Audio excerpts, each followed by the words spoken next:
Another role that amateur radio operators play is communications support for search and rescue.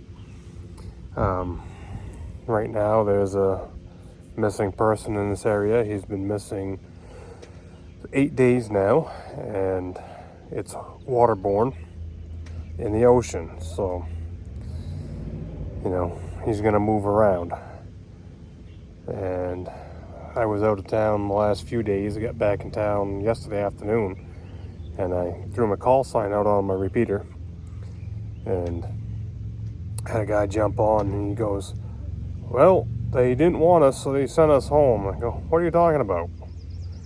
He says, "Yeah, there was a bunch of us got together this morning to go out and go on a search and do comms support." I said, "Oh, didn't know anything about it." And they're like, "Yeah, we took over your repeater." So that's okay. My repeater covers the area very well that the search is taking place in. So he said, yeah, there was a group of hams that got together impromptu and were on standby for communication support, and apparently whoever was heading up the search yesterday decided they didn't need ham operators. Okay, that's fine, whatever. It's a search and recovery now at this point, but point being is you have ham operators who have communications capability, and those capabilities can far outweigh what other people may have, depending on where a search is, depending on what's going on and who's involved. They might be limited to trying to do it with FRS radios. They might be limited to trying to do it with marine radios, which is simplex only. It's point-to-point, radio-to-radio. And you might get state or federal agencies, local agencies mixed in that might have repeaters.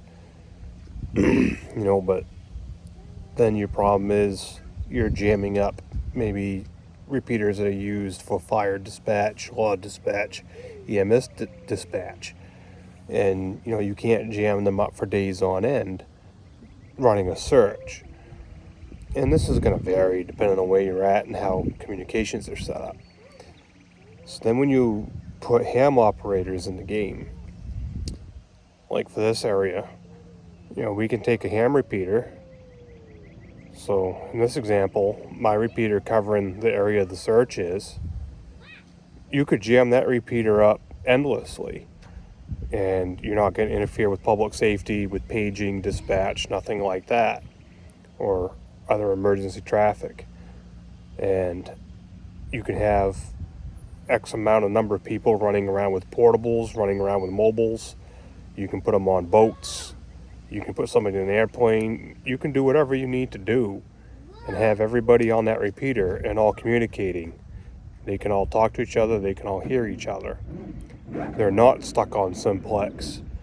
So they're not stuck going point to point to point, just radio to radio, and then having to relay because somebody's 3-4 miles away and they can't hear somebody way out on a far end and such like that. Everybody can hit the repeater, so everybody can communicate. So that's a real handy thing.